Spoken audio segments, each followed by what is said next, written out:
풍성한 주심, 풍성한 드림이라는 제목으로 이 시간 말씀을 전하도록 하겠습니다. 한국에 있는 학부모가 대한민국 학부모가 가장 관심 있는 일이다라고 하면은 아마도 자녀 교육이다라고 이렇게 말을 할 수가 있을 겁니다. 우리나라 학부모님들은 특별히 그 어느 나라보다 자녀들에 대한 교육에 관심을 많이 갖고 있습니다. 그러다 보니까는 그에 관련된 책들도 많이 나오고 그런 관련된 글도 이렇게 많이 보게 되었습니다. 최근 이렇게 학부모님들 사이에서 자녀들을 교육을 어떻게 해야 되는 것인가 이 유행을 보다 보니까는 이제는 더 이상 단순한 지식 전달의 교육을 받아서는 안 된다라는 그런 흐름을 보게 되었습니다. 예전에는 우리가 학교에서 지식 전달만 받으면 그것을 잘 아는 것이 이렇게 중요하다고 생각을 했는데 오늘날에는 지식 전달 교육은 부족한 부분이 있다라고 이렇게 이야기를 합니다. 특히 반복 학습 같은 경우는 이것이 더 이상은 오늘날의 이렇게 교육 시스템에 맞지 않다라는 그러한 이런 이야기를 듣게 되었습니다. 그 이유는 지금 오늘 우리가 살고 있는 이 시대는 워낙 지식이 많이 쏟아져 나오다 보니까는 지식을 많이 갖고 있는 것 이것은 지극히 당연한 것이다. 그다음에 지식은 워낙 자주 바뀌다 보니까는 이 지식을 갖고 이 지식을 아는 것에서는 그치는 것이 아니라 우리가 어떻게 하면은 이 지식을 잘 활용할 수가 있느냐 아니면 좀 더 나아가서는 이러한 모든 흐름 가운데서 그 모든 지식을 통해서 얼만큼 더 창의적인 지식을 또한 만들어낼 수가 있느냐 이것이 더 중요하다라는 이런 흐름을 타고 있습니다. 어느 정도 맞습니다. 오늘 우리가 살고 있는 시대는 지식이 워낙 많다 보니까는 이것을 어떻게 활용할 줄 아느냐 아니면 여기서 얼만큼 더 창의적인 사고를 갖고 있느냐 이런 사고가 가지고 있어야지 이 시대는 살아날 수가 있다는 것이죠. 그런데 여기서 한 가지 좀 외면하게 되는 부분이 있습니다. 우리가 지식을 가지고 활용을 하려고 하면은 먼저는 그 지식에 대한 깊은 이해가 있어야 되고 거기에 대해서 바른 깨달음 이것이 확실하게 내 거가 돼야지 그를 통해서 활용을 할 수가 있고 더 발전시켜 나갈 수가 있다는 겁니다. 그러다 보니까는 정작 우리나라에서는 많이 아는 것보다 창의적인 사고가 중요하다라고 이렇게 생각을 하지만은 서양에서는 이러한 교육에 대해서 봤을 때는 많이 아는 것, 그거 많이 활용하는 것, 창의적인 사고 이것도 다 중요하지만은 근본적으로 무엇을 활용하려면은 이것을 확실하게 알아야 된다. 그리고 확실하게 알기 위해서는 가장 좋은 것은 그냥 반복 학습이 가장 좋다라고 이렇게 이야기를 하고 있습니다. 무엇을 되풀이하면서 계속 이것을 내 것으로 만들어야지 이것이 내 것이 돼야지 이것을 활용할 수가 있고 그다음에 그로부터 또다시 새로운 아이디어가 발상을 할 수가 있다라고 이렇게 이야기를 하고 있다는 것이죠. 내 것이 되기 전에는 어떻게 보면은 그를 어떻게 활용할 줄도 모르고 그다음에 그것을 오래 유지하지도 못하기 때문에 반복 학습이 끝내는 중요하다라고 이렇게 이야기를 한 것입니다. 반복이라는 것은 솔직히 재미는 없습니다. 했던 이야기 또 하고 듣던 이야기 또 하고 또 아는 것도 또다시 이렇게 짚어 나간다고 하면은 재미는 없을 수가 있습니다. 하지만 반복함으로 인해서 어떤 효과를 얻을 수가 있는가 하면은 내가 이것을 내 것으로 만들 수가 있게 되는 것이고 어떻게 보면 이것을 또한 장기적으로 잊어버리지 않는 가장 확실한 방법이기 때문에 반복 학습은 끊임없이 요구를 하고 있다는 것이죠. 유대인들은 이러한 지혜를 예전부터 알았다라고 보고 있습니다. 그들의 문학 구조를 보면은 이들은 모든 것을 기록을 했을 때 거듭 반복하는 것을 볼 수가 있어요. 이것은 성경에도 마찬가지로 성경을 여러분들이 읽다 보면은 한 절에 같은 이야기를 두 번 하는 것처럼 이렇게 느껴질 때도 있고 아니면 그 절을 나눠 가지고 반복적으로 이야기하는 것도 보고 아니면 좀 더 크게 본다라고 하면은 장들이 반복되는 것을 이렇게 성경 속에서 볼 수가 있다는 것이죠. 이들이 이렇게 하나님의 감동으로서 말씀이 기록됐다라고 이렇게 얘기를 하지만은 그럼에도 불구하고 이 말씀에 이렇게 유대적인 문학이 같이 담겨져 있는데 이렇게 반복되는 이유는 다른 것이 아니라 이들이 이만큼 중요하기 때문에 이것을 반복하는 것이고 또한 반복을 통해서 또 이루고자 하는 목적들이 따로 있기 때문에 이렇게 반복하는 것을 볼 수가 있습니다. 매일 성경을 이렇게 계속 묵상을 하셨으면은 주일 말씀부터 시작해가지고 오늘까지 29장 마지막까지 이렇게 쭉 보시면은 28장에서 29장까지 말씀을 보시면은 하나님께서 이스라엘 백성들에게 어떠한 제사를 드려야 되는가를 이렇게 가르쳐주고 어떠한 절기를 드려야 되는지를 이렇게 가르쳐주고 있는 것을 보게 됩니다. 근데 이 모든 내용들 여러분들도 이미 한번 이거 읽어본 것 같다라는 생각을 하게 됩니다. 이 내용이 어디에서 기록됐는가 하면은 출애굽기 말씀을 살펴보시면은 출애굽기 23장에서도 이것이 기록이 되어 있고 레위기 23장 말씀에도 이렇게 절기들이 곳곳에 기록되어 있는 것을 봐가지고 하나님께서 오늘 우리에게 주신 이 말씀 이미 출애굽기든지 레위기든지 이미 기록된 것을 볼 수가 있다는 것이죠. 그러면은 성경에 그렇지 않아도 내용이 많은데 이것을 굳이 반복해서 기록할 필요가 있을까라고 하면은 여기서는 반복됐던 목적이 다른 것을 보게 됩니다. 출애굽기에서 이렇게 절기에 대해서 말씀을 하셨을 때는 그때 이 절기를 처음 들었던 사람들 출애굽을 했었던 1세대 사람들이었습니다. 처음으로 출애굽을 해가지고 이제는 광야 생활을 하기도 이전에 이렇게 말씀을 받고 나서 이제는 우리가 어떻게 하나님을 섬겨야 되는지를 처음 들었던 그런 1세들에게 이렇게 말씀을 선포하셨던 것이었죠. 그런데 우리가 이제 읽었던 이 민수기 28장까지 왔던 이 시점에는 가나안을 바로 입성하기 직전에 하나님의 백성들, 이 세대들이 이제는 이 자리에 서게 되었고 이들에게 다시금 하나님의 뜻을 가르쳐 줘야 되고 이들에게는 하나님을 어떻게 섬겨야 되는지를 가르쳐 줘야 됐기 때문에 하나님께서는 다시금 이렇게 절기와 제사에 대해서 가르쳐 준 것을 보게 됩니다. 이것을 반복을 해야지 이것이 그들의 삶에 자리 잡을 수가 있게 되는 것이고 이것을 다시금 배워야지 하나님을 바르게 섬길 수 있는 그러한 기본적인 신앙 체제가 성립되다 보니까는 하나님께서는 이렇게 다시금 반복을 해주시면서 이야기를 해주신 겁니다. 하나님께서는 이스라엘 자녀들에게 어떻게 제사를 드리는가를 이렇게 언급을 해주고 있습니다. 이것을 너희들이 따라 생활해라라고 이렇게 가르쳐주고 있다는 것이죠. 신앙생활하는 것도 이와 마찬가지입니다. 우리가 이렇게 신앙생활하는 것 거듭 반복하지 않으면은 이것이 우리에게서 신앙생활이라고 보다는 그냥 신앙에 대한 지식, 기독교에 대한 지식만 쌓아가는 일밖에 되지 않는다는 것이죠. 신앙생활이라고 이렇게 표현을 하는데 이것이 우리의 생활이 될 때까지는 계속 배워야 되는 것이고 계속 학습을 해야 되는 겁니다. 여러분들도 잘 아시다시피 믿음의 가정에 태어난 자녀들이 하나님을 믿을 수 있는 확률이 훨씬 더 높아집니다. 그 이유는 부모가 믿기 때문에 자녀들도 이렇게 신앙생활을 할 수 있도록 어렸을 때부터 교회를 데리고 나가고 어렸을 때부터 이렇게 반복 학습을 하다 보니까는 어느 순간 믿음이 자리 잡기 시작하고 이것이 나의 생활의 일부분이 되다 보니까는 이런 신앙생활을 할 수가 있게 되는 것이죠.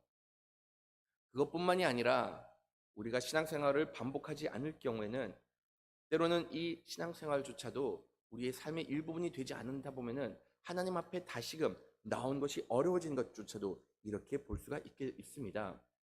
최근에 코로나로 인하여서 교회를 오랫동안 출석하지 않으신 분들 이런저런 이야기를 하다 보면은 거듭 그분들이 하시는 말씀이 한동안 나오지 않다 보니까는 다시금 나가는 것이 너무나도 어색하다. 이것이 너무나도 불편하다라고 이렇게 표현을 하신 분들을 간혹 듣곤 합니다. 그들이 이렇게 말을 하게 됐던 것, 지금까지 습관이 되었고 지금까지 반복해 왔지만은 또다시 이것을 반복을 하지 않다 보니까는 하나님 앞에 나온 것조차도 이렇게 어려워진다라고 이야기를 하였던 겁니다. 그렇기 때문에 하나님께서는 이스라엘 자녀들에게 너희들이 이렇게 제사를 드려라라고 가르쳐 주신 것이고 이렇게 신앙생활 하라라고 말씀을 하신 겁니다. 이 28장부터 내용을 쭉 살펴보면은 거기서는 하나님께서 여러 가지 절기들과 어떻게 제사를 드려야 되는가를 가르쳐 주고 있습니다. 그 중에서 보시면은 하루적으로 반복되는 제사와 절기가 있는가 하면은 주 단위로 바뀌는 것 아니면은 이렇게 1년의 기준점으로 해가지고 달별로 아니면 주기적으로 이렇게 드려지는 제사가 있다라는 것을 볼 수가 있습니다. 잠깐 말씀을 드리자라고 하면은 하루 동안 이렇게 드리는 것 아침에도 드려야 되는 것이고 저녁에도 드려라라고 이렇게 말씀을 하고 있습니다. 이 하루에 시작할 때 하나님 앞에 나와서 제사를 드림으로 인해서 하나님을 섬긴다는 것을 고백하고 이렇게 하루를 시작할 때 하나님과 만나서 시작하라라고 이렇게 말씀을 하신 것이고, 또한 하루를 마칠 때는 하나님께 이렇게 하나님 은혜 가운데서 마친다는 것을 고백하기 위해서 아침에도 하나님께 제사를 드리고 또한 저녁에도 하나님께 제사를 드리라라고 이렇게 말씀을 하셨습니다. 여기 계시는 분들 아침에 드리는 제사는 열심히 잘 드리고 계신다라고 이렇게 확신할 수 있습니다. 근데 여기서 우리가 정말로 모든 것이 다 하나님으로부터 왔다는 것을 고백하기 위해서는 아침뿐만이 아니라 하루 종일도 이렇게 하나님과 교제를 나누시고, 무엇보다도 하루를 마칠 때 역시 마찬가지로 하나님 앞에 나와서 하루를 마치는 것이 어떻게 보면 하나님께서 우리와 이렇게 맺고 싶은 관계임을 보여주고 있습니다. 계시는 분들 중에서 저녁 때도 나와서 기도하시는 분들이 계시는데 이것이 우리의 삶이 되어야 한다는 것이죠. 시작과 끝, 이 모든 것이 다 하나님으로부터 이루어진다는 것을 고백을 하는 것입니다. 그것 이외에도 일주일에 이렇게 주일로 안식일을 치르라고 이렇게 이야기를 하고 6월절과 무교절을 이렇게 지키라라고 말씀을 하신 것을 보게 됩니다. 이런 모든 것들을 보면은 이것이 결과적으로는 우리가 하나님 안에서 생활을 하고 있다라는 것을 이렇게 가르쳐 주고 있다는 것이죠. 특별히 우리가 읽었던 이 초막절 7월 15일부터 시작해 가지고 8일 동안 22일까지 하나님 앞에 나와 가지고 이렇게 제사를 드리라라고 말씀을 하셨습니다. 초막절에는 우리가 읽었던 쭉 내용을 그냥 요약하자라고 하면은 첫날에는 송아지 13마리, 그다음에 수장 2마리, 그다음에 1년 되고 흠없는 수장 14마리를 하나님께 드리고 거기에 합당한 또다시 소제를 드리라라고 이렇게 이야기를 하고 있습니다. 여러 가지 번제물을 드리면서 하나님께 섬기라라고 이렇게 이야기를 하고, 이것이 날이 줄어들면 줄어들수록 그 양이 이렇게 줄어든 것을 보게 됩니다. 이들이 이렇게 초막절을 치르라는 것은 이스라엘 백성들이 40년이라는 시간 동안 광야 생활하면서 너희들이 이렇게 내가 지금까지 너희들에게 삶을 제공하여 줬고 지금까지 너희들이 이런 광야 생활을 했는데 여기 정착되고 난 이후로부터 이것을 잊지 말고 내가 40년 동안 너희를 위해서 공급한 것을 기억하라라고 말씀하시기 위해서 이렇게 초막절을 드리라라고 이렇게 지키라라고 말씀을 하신 겁니다. 이스라엘 백성들은 지금도 이 초막절을 지킨 것을 보게 돼요.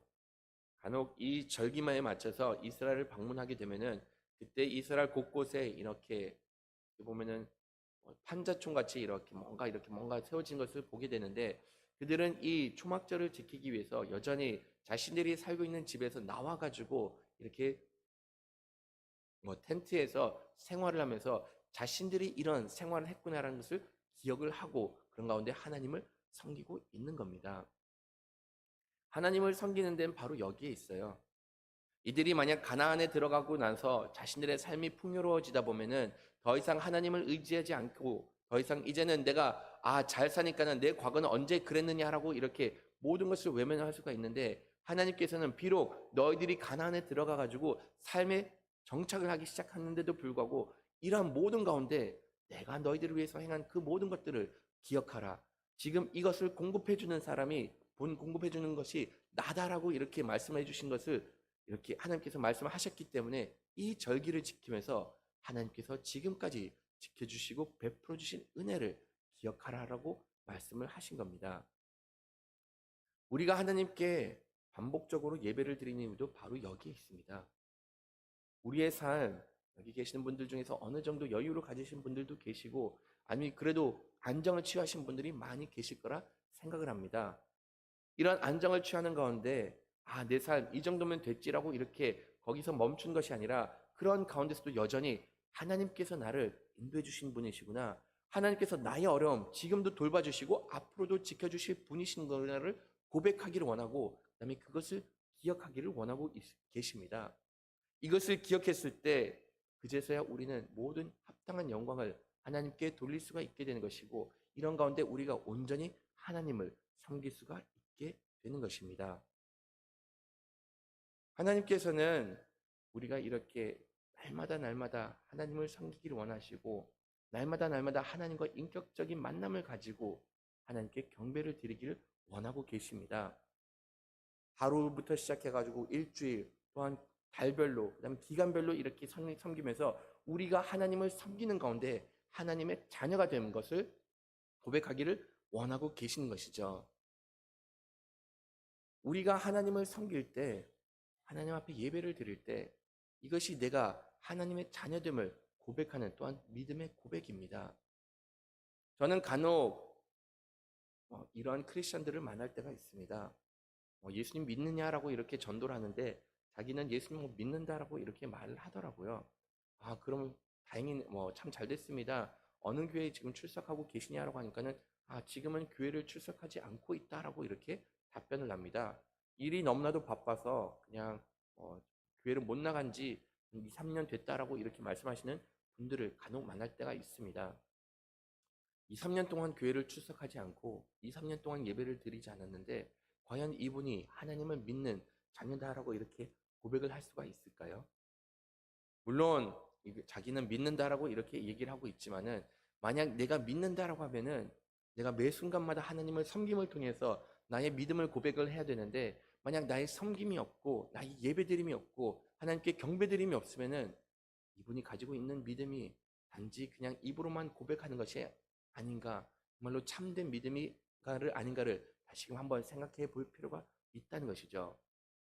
하나님께서는 우리들과 날마다 만나기를 원하시고 우리가 온전히 하나님을 섬기기를 원하고 계심을 거듭 말씀해 주고 있습니다. 우리가 오늘 읽은 말씀에서도 하나님께서는 하시는 말씀, 너희들이 이러한 절기를 맞이하게 되었을 때 하나님의 장막 앞에 나오라고 말씀하셨고, 그런 다음에 무엇보다도 이렇게 그날에는 모든 일을 중단하라라고 이렇게 말씀을 하셨습니다. 이것은 절기 때마다 하나님께서 요구를 하고 계신 건데, 절기 때마다 하나님의 회막 앞에 나오고 그런 다음에 그때는 노동을 하지 말라라고 이렇게 말씀을 하신 겁니다.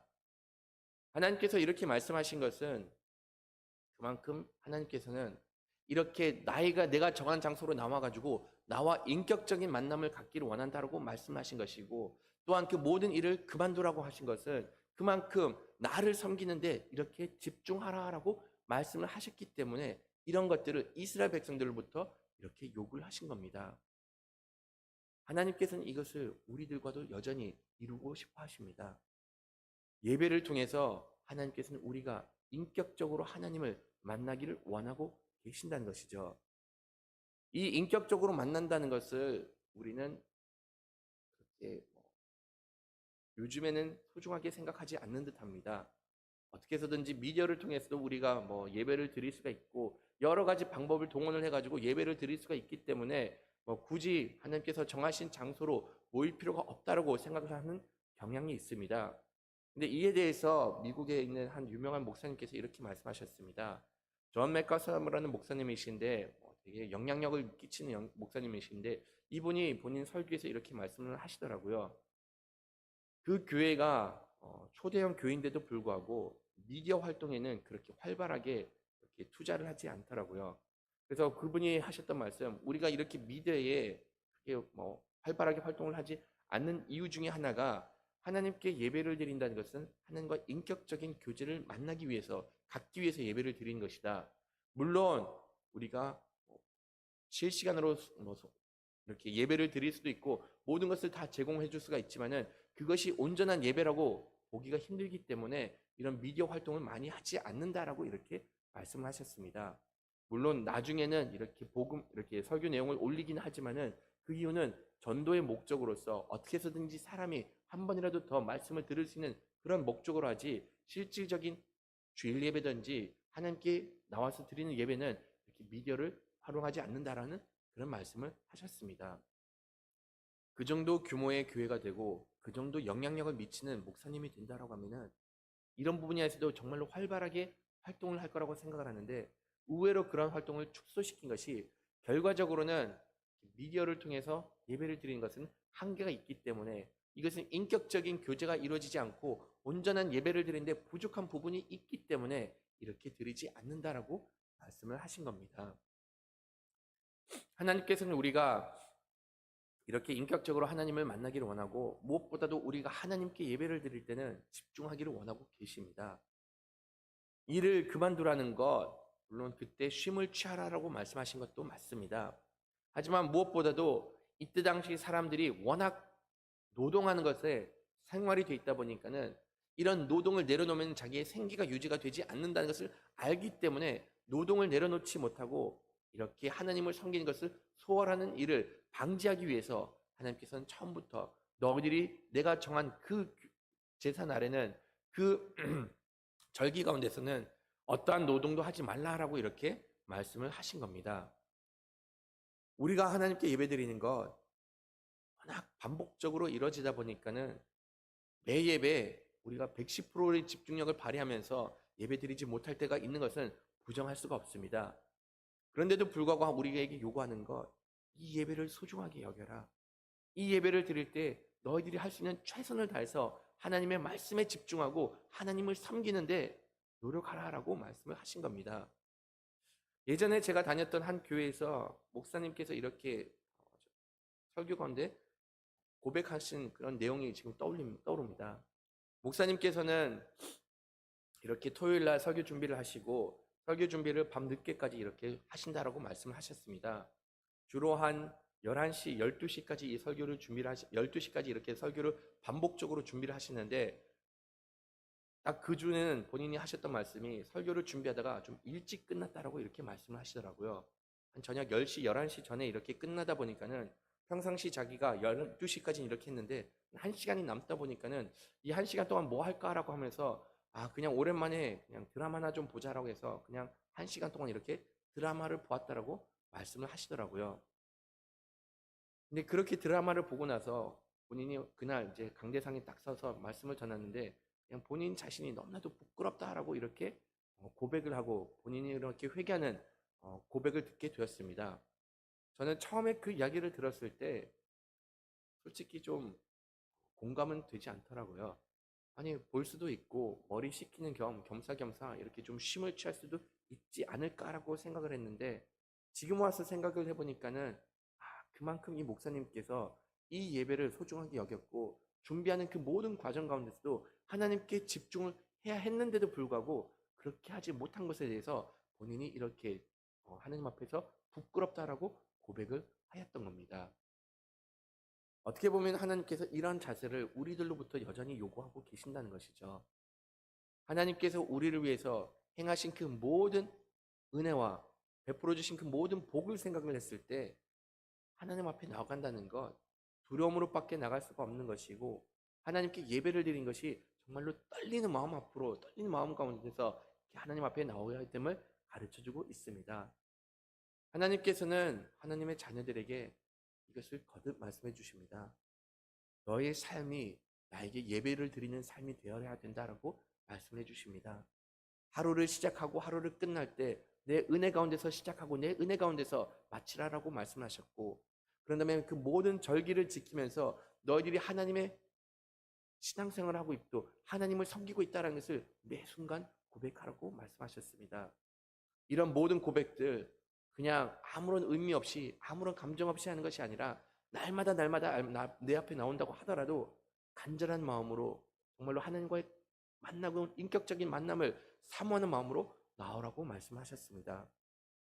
오늘 이 자리에 나오신 여러분들 아마도 이런 마음으로 이 자리에 나왔을 거라 저는 믿습니다. 그렇지 않고서는 정말로 이 이른 시간에 나와서 하나님께 예배드리는 거 절대로 쉽지 않은데도 불구하고 이런 마음이 있으셨기 때문에 이 자리에 나오셨을 거라 믿습니다.